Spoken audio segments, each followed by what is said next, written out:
Hey guys, and welcome to Knit. In today's video we're going to go over how to do a magic knot. It's also known as a pole knot or a fisherman's knot. I've heard it referred to a lot of different ways. I'm using two different color yarns today so that I can show you how this works. I use these knots when I'm changing colors in my granny squares, or when I'm just generally like if I want to connect two small skeins of yarn that are the same and I know that they are the same, I will connect my yarn that way.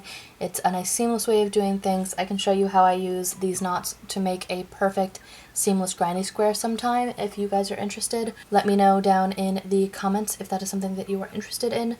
So without further ado, let's go ahead and get started.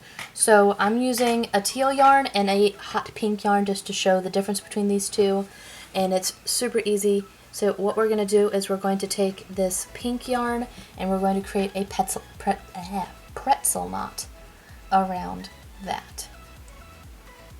Next, we're going to take our tail end here and wrap that around the teal yarn and create a nice pretzel knot that way as well. Pull those nice and tight. So now we've got our two ends attached to each other using a pretzel knot.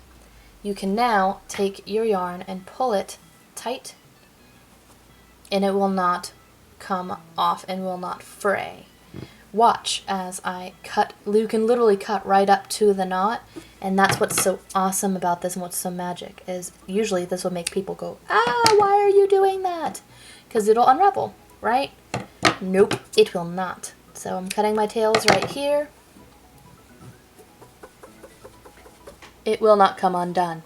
That is now attached for as long as I want it attached for. So this is why I say that these are awesome for granny squares, because I use them on my granny squares all the time and I hide them right in the beginning so you can't even see this little tiny knot. I prefer this over a lot of other joining methods. I've seen the Russian joining method, which you join the yarns by intersplicing them amongst each other, and it's supposed to make it seamless that way too. I've never comfortably done that, but I know that with this my yarn is not going to fall apart at all, and it's really strong and sturdy, and that's my biggest priority is when I'm crocheting something, I do not want it to just unravel. All that hard work just unraveling. So alright, if you want to see more tutorials like this, go ahead and hit like and subscribe.